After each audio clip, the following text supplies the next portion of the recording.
Okay, hi everyone. Okay, so we're back. And I don't think it saves the breakout rooms when I shift, so I'll just have to go with my memory. So I'm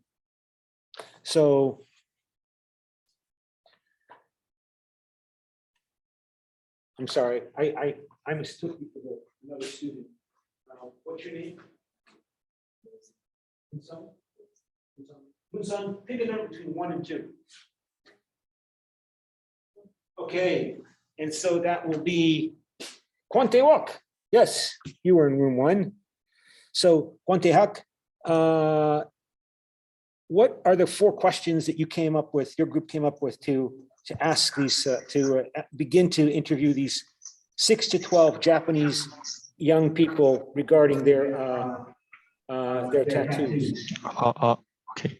Me and Kritika prepared for questions. And first, aren't you worried about the bad image of tattoos? And second, was it hard to not show the part of you in public? And third, do you wear long sleeves when you are in formal places? And the last one is, how do you deal with people who judge you based on your tattoos? Yeah. What does the rest of the class think of those questions? Anybody have any suggestions?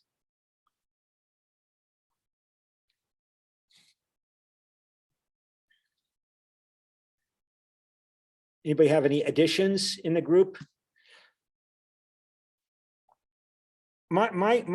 Here are my questions. So remember, you're just starting off to interview these people. So why did you decide to get a tattoo? Very broad, very general, right? Second question is, who else in your life knows that you have a tattoo? Again, kind of an important question, but again, very broad or general. Then third question, how did they respond when they learned you had a tattoo? What was their reaction? Fourth, after the tattoo was finished, how did you feel immediately afterward? So those are 4 introductory questions that I think don't raise immediately. My concern is if you raise questions about negative reactions of people, if you bring up the negative reactions to people, it's going to make them upset. They're going to become defensive. Maybe not upset, but you're going to remind them that this is something that many people think they should be ashamed of. And if you're going to bring that up through asking questions, what do you think about the negative association with tattoos? It's going to make it more difficult to understand how they decided to get a tattoo, what a tattoo means to them. They'll bring up social shame. And as you go through the interview with them, remember that Soltis Anderson focus group, she started out with very general questions and then moved to more specific ones about what it means to be a man in America. When those 8 men brought up the topic, she did not bring it up. It was one of the 8 men brought that up. They wanted to talk about this. So they have to feel, you don't want them to get defensive. Even if of course you don't intend that, but one has got to start off, I think, with broad, general questions like this. I think these are kind of good questions, these 4 that I came up with.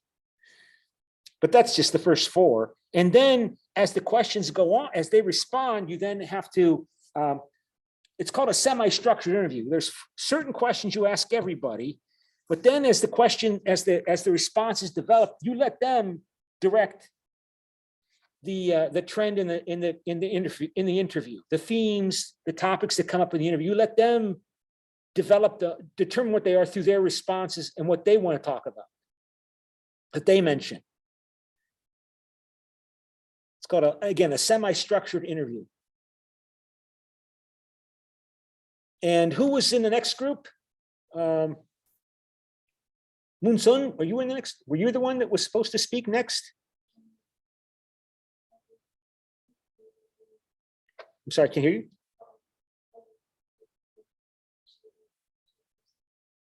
Okay. So Gloria's going to speak. Gloria? So unfortunately, I don't know how, but ejected from the group, so I cannot speak for my colleague. But I have 4 questions. The first was, was it a spiritual decision to get a tattoo or a way to celebrate some of your belief? The second one was, did you get influenced by an event in your life? The third one is, how did you choose the pattern of your tattoo? And the fourth one is, were you afraid to be criticized about them? Okay. And yes. Okay, yes. So give us yours as well. Can you speak into your phone so we can hear you?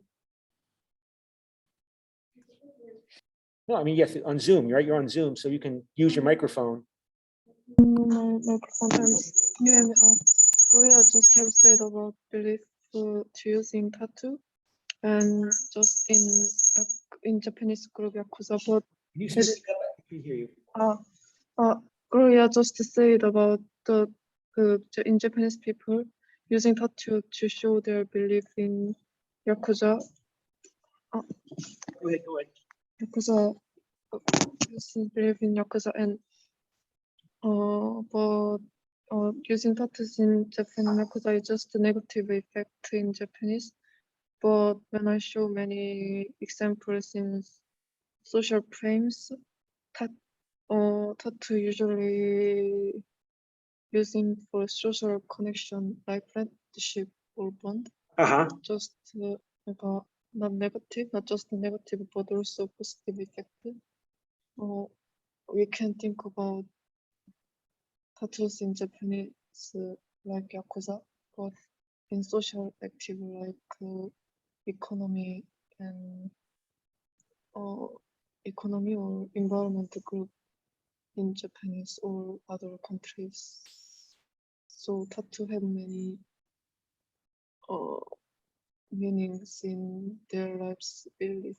Thank you. Yeah, I mean, that sounds like interpretation, the interpretation that you're doing when you're gathering the data. Gathering the data, and their data is not only just negative, but also in positive belief. That we can gather in one using by tattoo. This tattoo is showing our belief. Okay, this is interpretation. Okay. Okay, and you said what did you use?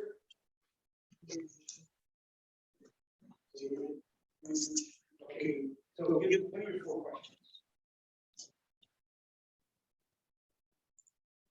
What 4 questions would you use for your interview?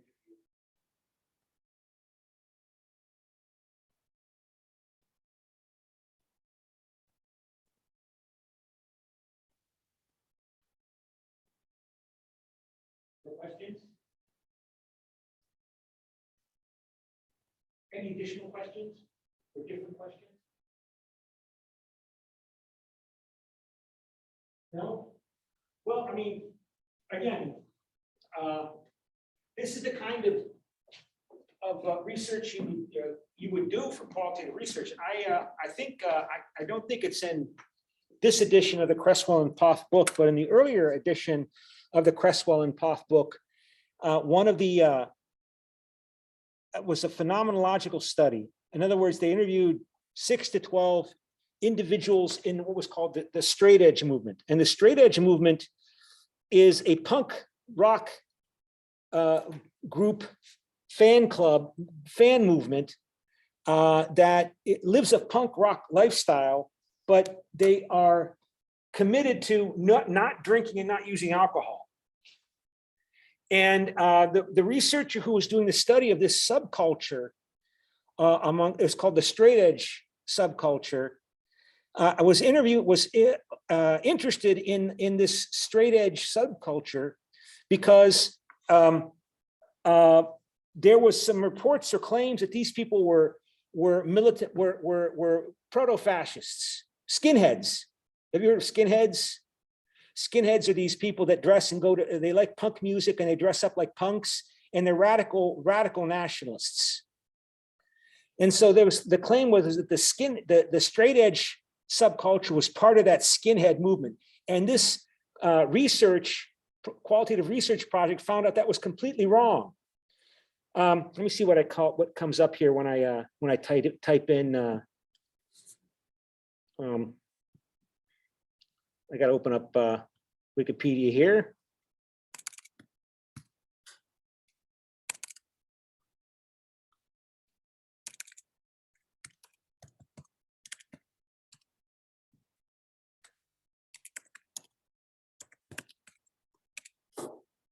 Yeah, here it is. Oh, there is an intro. I've never checked this out, but this was in the previous edition of the book. It's not in this, I think, in this edition.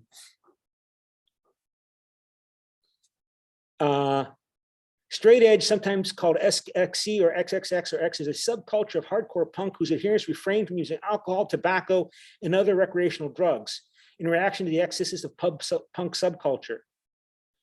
For some, this extends to refraining from engaging in promiscuous sex and to following a vegetarian or vegan diet and to not using caffeine or prescription drugs. The term straight edge was adopted from the 1981 song Straight Edge by the hardcore punk band Minor Threat. And what that qualitative researcher found, that these boys and girls in this straight edge movement, they came from families where their parents had drug and alcohol abuse problems. That they came from family backgrounds where drug and alcohol abuse were a problem. And so in fact, this straight edge subculture is a self-help group. It's a form of, it's a subgroup of people that are reforming their family upbringing and trying to avoid the problems and weaknesses that their parents and other family members had through supporting each other in this subculture group. But it was when it was first reported that people were claiming that that there was something, that these people were in fact radical skinheads, a form of vaguely fascist youth hardcore punk culture scene. So you can type in skinheads and see what comes up here.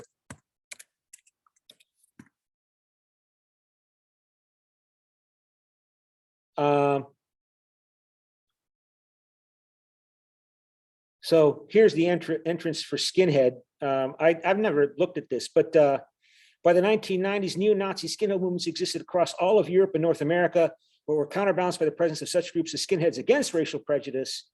So the idea was to find out where the straight edge movement fit in this broader skinhead punk culture movement.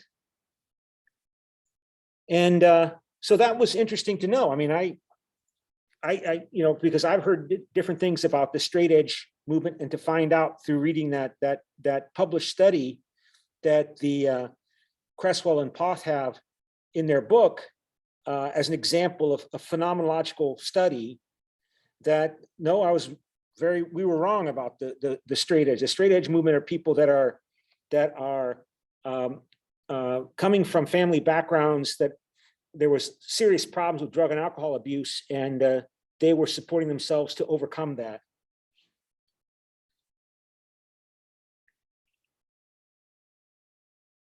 Okay, does anybody else have any more questions? Okay, so let's then go to the back to the notes.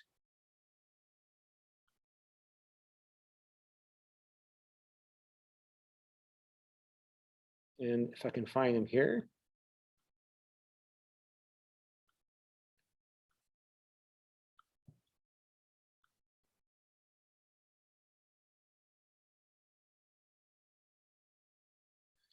Okay, so this is a list, or and also reviews the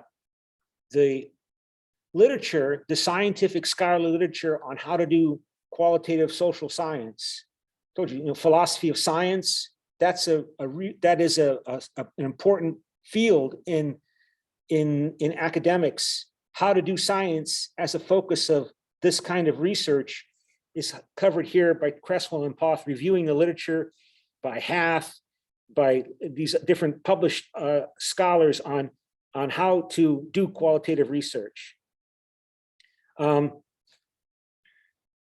We conduct qualitative research because we decide that a problem or issue needs to be explored. We want to explore why are these Japanese kids, young people, getting tattoos? What does it signify? Why are these punk rockers fiercely rejecting alcohol when they participate in this punk rock scene, for example? This exploration is necessary because of a need to study of a group or population in order to identify variables which we cannot easily measure, like reacting to family backgrounds of alcohol and drug abuse. In order to hear voices that have been silenced, those traditionally marginalized groups that are viewed with contempt and disdain. So we don't hear their perspectives. We cannot rely upon information that has already been published from other studies because there isn't any information on these groups. We conduct qualitative research because we need a complex, detailed understanding of an issue. In order to gain this detail, we talk directly with people, go to their homes and places of work, allow them to tell their stories. We do not want our expectations of what we have read in the literature to encumber them. We conduct qualitative research in order to empower individuals by working with them, to share their stories, to hear their voices, to minimize power relationships. We have the participants review our research questions. So you're supposed to help these people you're interviewing. They're supposed to be, in a sense, partners in the research, not just like hamsters you study in a laboratory. We have them collaborate in the data analysis and interpretation. We conduct qualitative research. We wish to write in a literary, flexible style and not bound by formal traditional academic structures. And qualitative research can further develop their findings from quantitative research. So statistics can give you some indication about what's going on, but if you need more detailed information, you go into qualitative research. Okay, I think that's a good place to stop. And that's it for today. Okay, bye.